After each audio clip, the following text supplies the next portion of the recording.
Over the next 2 weeks on General Hospital, February 23rd to March 6th, Port Charles is about to get intense.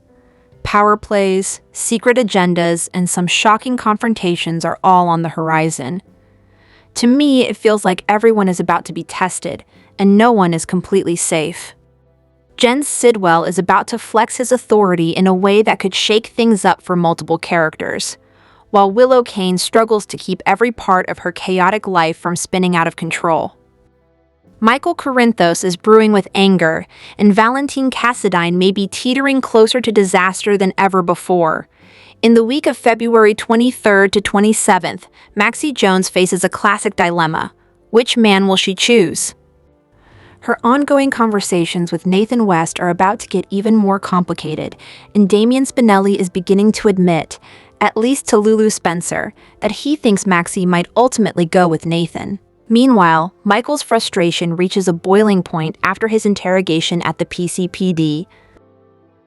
He goes straight to Harrison Chase and lands a punch right in front of Brooklyn Quartermain. The fact that Wiley Corinthos saw Chase with Michael's keys only adds fuel to the fire. Michael might accuse Chase of setting him up with access to Drew Kane's place.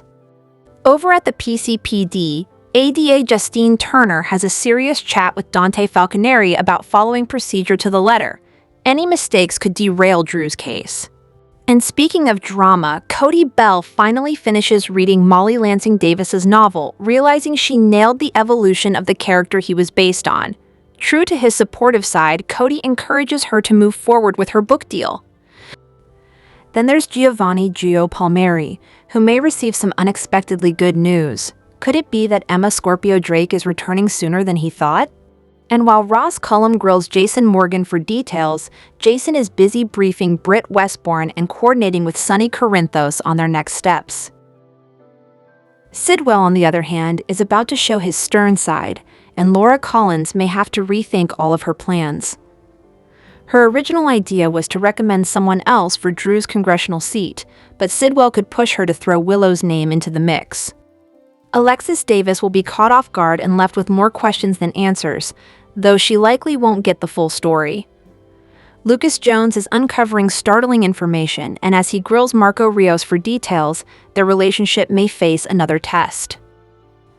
Britt will be pulled into Liesel's Abrecht's schemes, and Lucy Coe's actions could trigger Sidwell's suspicions if he catches her snooping. As we move into the week of March 2nd to 6th, the groundwork for Jason's upcoming exit begins to take shape. Ross Cullum remains a looming threat, as do other unseen dangers in Port Charles. Willow's juggling act continues. She has to keep Drew under control while managing her kids and stepping into her new role as Congresswoman. It's possible Alexis Davis will start piecing together that Willow, not Chase, planted that key on Michael's keychain. As Willow's true colors emerge, Lexis's concern will only grow, especially as Willow inches closer to claiming that Congress seat. Meanwhile, the alliance between Valentin and Carly Spencer could be on shaky ground. Rumors suggest Rocco Falconeri might accidentally reveal Valentin's hideout, adding another layer of tension. In my view, the next 2 weeks are shaping up to be a roller coaster of power moves, shocking revelations, and emotional standoffs. Port Charles is about to get very, very interesting. I was thinking about the next General Hospital episode, and it looks like Jen Sidwell might be about to back Laura Collins into a corner. There's a press conference coming up, and I'm guessing it'll put Willow Kane in the spotlight while leaving Alexis Davis completely bewildered. For a while, Laura had her heart set on recommending Alexis to take over Drew Kane's Congress seat. Alexis, naturally, was hesitant at first, but eventually she seemed ready to rise to the challenge. The problem? Laura isn't really calling the shots anymore. Sidwell has all the leverage he needs with those blackmail photos of Laura and Professor Henry Hank Dalton's body in her trunk. That makes me think February 26th is going to be the day Sidwell really lays down the law. He's the kind of guy who doesn't hesitate to make threats, and Laura is prime target. Since Sidwell wants Willow in Drew's congressional seat instead, I wouldn't be surprised if he makes that crystal clear, maybe even insists on a press conference ASAP. And sure enough, we're getting one that same episode. I'm guessing it'll be a big day for Willow too. Here's the kicker. Laura may end up publicly endorsing Willow to finish Drew's term. Alexis, who is starting to get excited about becoming Congresswoman Davis, is going to be blindsided. I can totally see her wondering why Laura suddenly switched gears. So how will Laura explain it? Will she pretend she had a sudden change of heart and decided Drew's wife is the better fit? That's possible, but I think there's a chance she goes the partial truth route, admitting that she's really doing what Sidwell wants to protect the people she loves and can't go into the details. Whatever path Laura takes, one thing's clear. Sidwell knows exactly how to get what he wants. I'm just waiting to see how tight a spot he'll have Laura in, and how Alexis will react when she finds out. I was really surprised when I saw Kelly Thiebaud opening up about Steve Burton's exit from General Hospital. Apparently, even she was blindsided by the news. And in a recent interview, she didn't hold back about her feelings. TV Insider shared an early clip from Maurice Benard's State of Mind podcast, set to air on February 22nd, where Thiebaud really gets candid. She admitted that she was very shocked when she learned Burton was leaving, and that she had to go straight to him for answers. So I confronted Steve about it, and he gave me his reasons. I know what that feels like, but the other side of that is I feel let down. You know, I thought we had time together, she said. To me, that really shows how much she valued their time on screen and off. Thiebaud went on to describe how hard the news hit her, saying she felt sad about Burton's departure. But even amid the disappointment, she clearly respects his need to step away. He's got to go live his life, and I wish him nothing but the best, she said. There's something really mature in that perspective, even if it's bittersweet. She also emphasized that she loves Burton and will miss him terribly, but she understands that sometimes you just have to follow your own path. You've got to go when you feel the need to go, she explained. Unsurprisingly, social media blew up after her comments.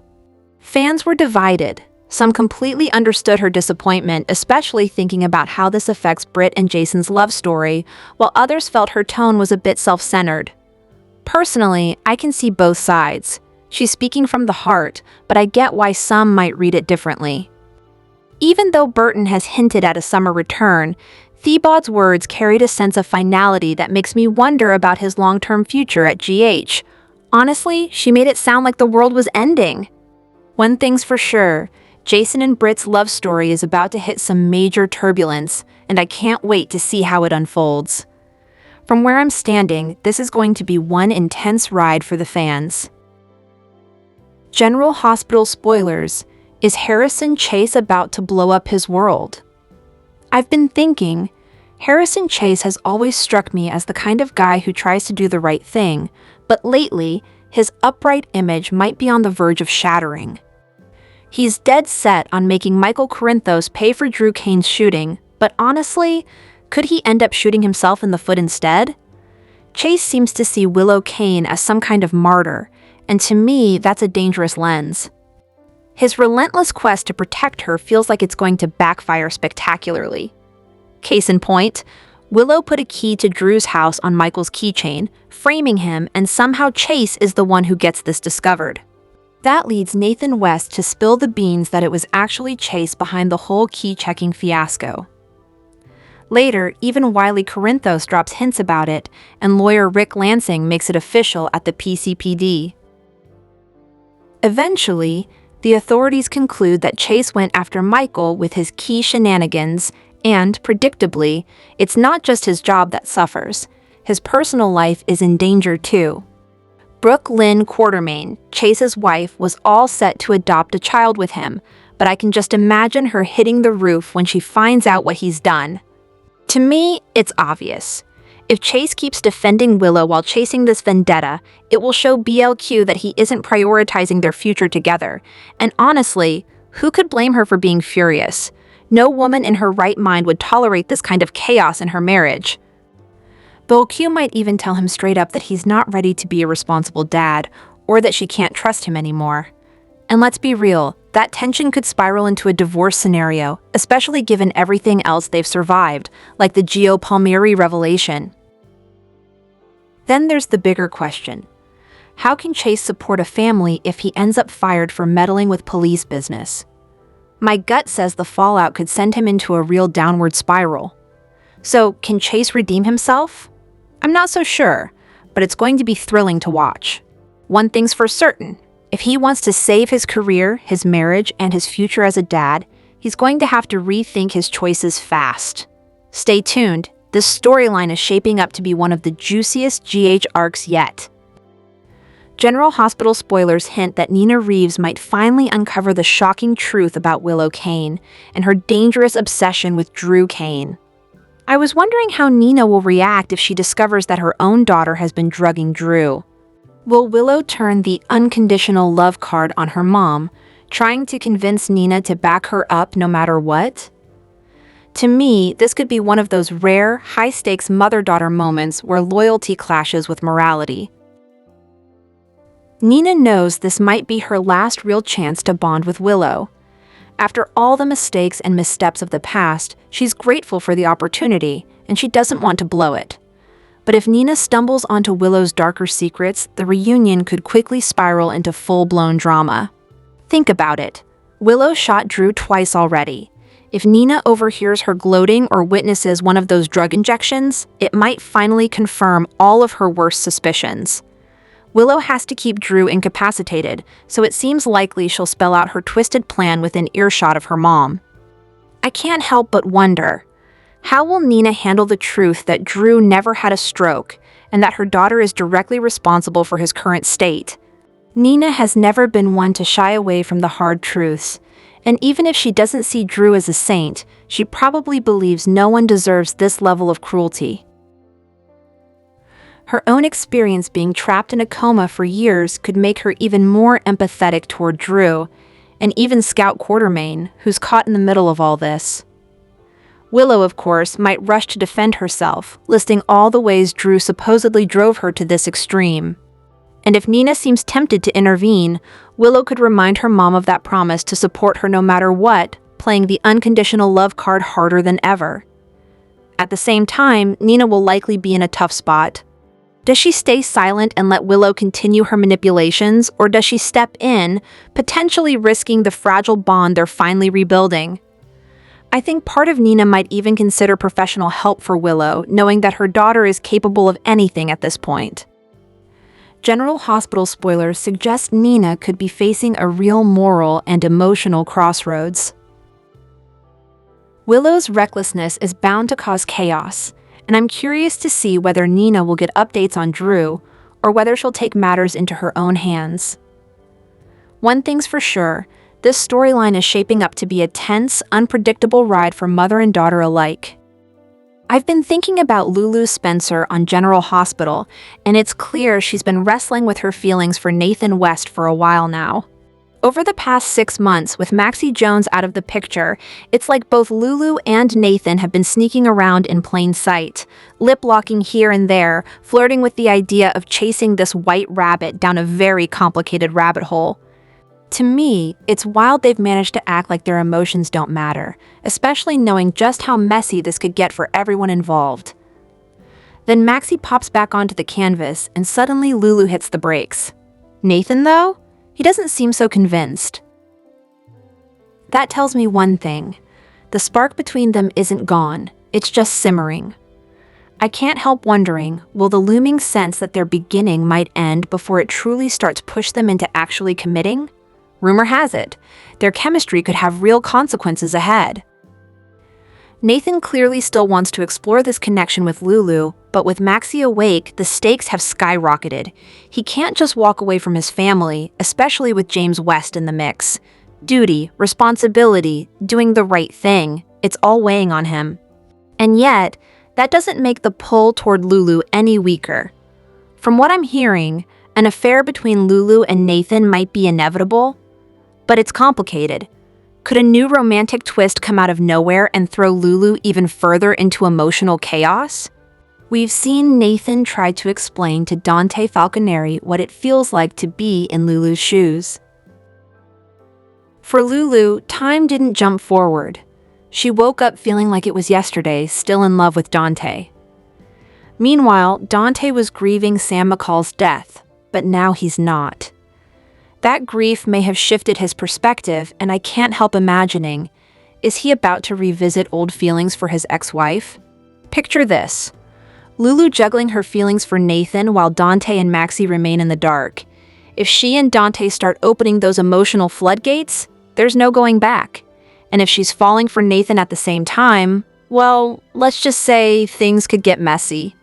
Could Lulu end up giving Dante another chance as a way to ignore her feelings for Nathan, only to find herself entangled with both men? It's screaming pregnancy and paternity scandal to me.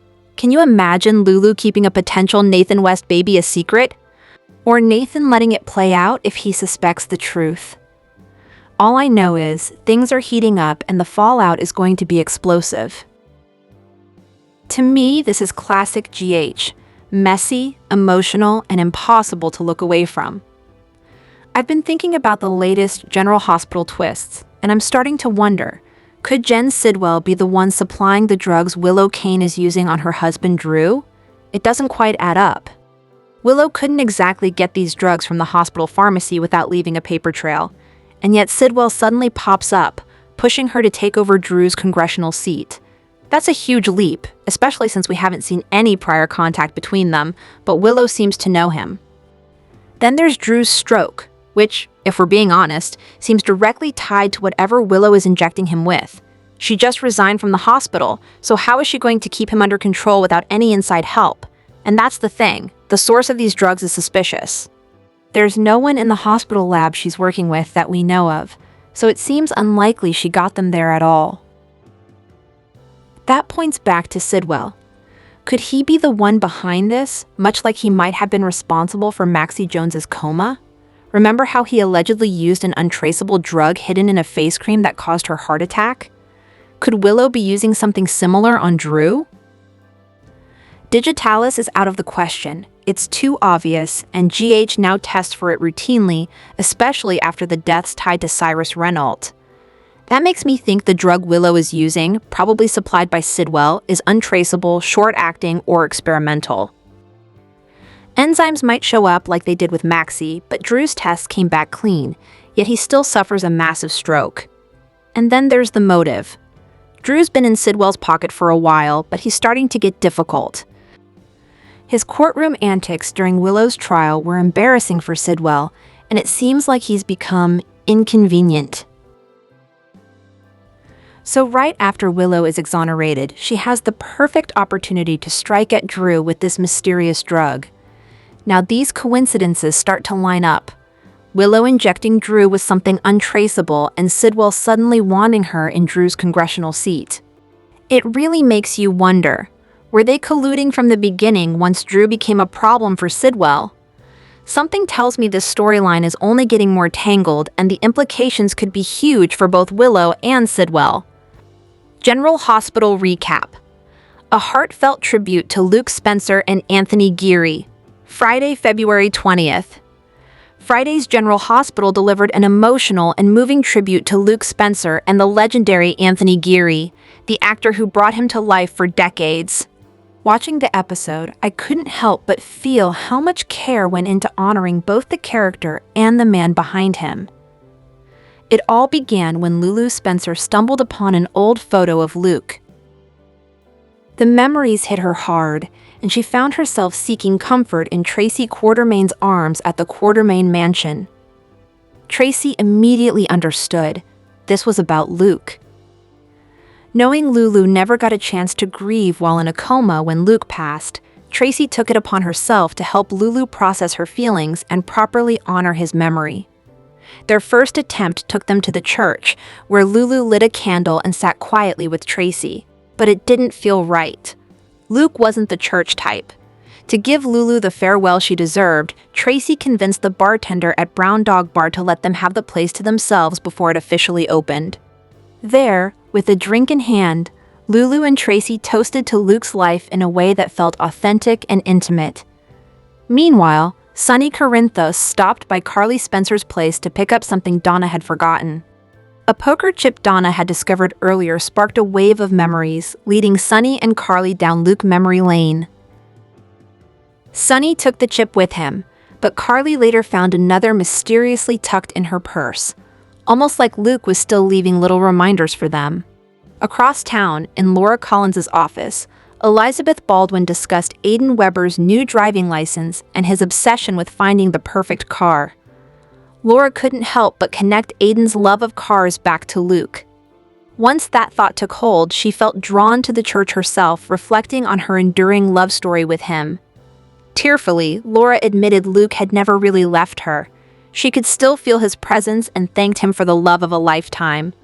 Laura later stopped by Bobby's and ran into Carly. Both realized they had been thinking about Luke at the same time. Laura's takeaway felt so true. You don't need a special occasion to remember someone you've loved and lost. Back at Brown Dog Bar, Sunny noticed Lulu's car outside and decided to check on her. Lulu was still celebrating Luke's life with Tracy, so Sunny joined in, sharing drinks and memories. Carly, Elizabeth, and Laura eventually received texts and made their way to the bar too. Together, the group reminisced until Sunny mentioned an old tradition, releasing lanterns in memory of someone special. Tracy, ever the orchestrator, made sure lanterns were ready. The group headed to the pier to release candlelit lanterns into the water, creating a magical and poignant farewell. Laura reminded Lulu that goodbyes don't have to be forever. They can be, "See you later." With that, Lulu whispered her farewell to Luke's ghost as fog rolled in, giving the moment a dreamlike quality. The group raised one final whiskey toast in Luke's honor. Later, back at her office, Laura noticed that her assistant had picked up an early birthday card for Aidan. When she looked at it, the vintage car on the front immediately reminded her of Luke. Throughout the evening, each of Luke's loved ones, Laura, Liz, Carly, Sunny, and Tracy, experienced their own flashbacks, while Lulu returned home and placed Luke's framed photo in a special spot. Finding a poker chip in her pocket, she thanked Luke for his luck and love, placing it next to his photo as a touching final tribute. With Luke's special episode behind them, the action in Port Charles is set to resume, but this Friday's General Hospital was more than just a story. It was a heartfelt celebration of a character who defined the show and an actor whose legacy will never be forgotten. Anthony Geary may be gone, but Luke's spirit continues to live on in the hearts of the people he touched and in all of us watching.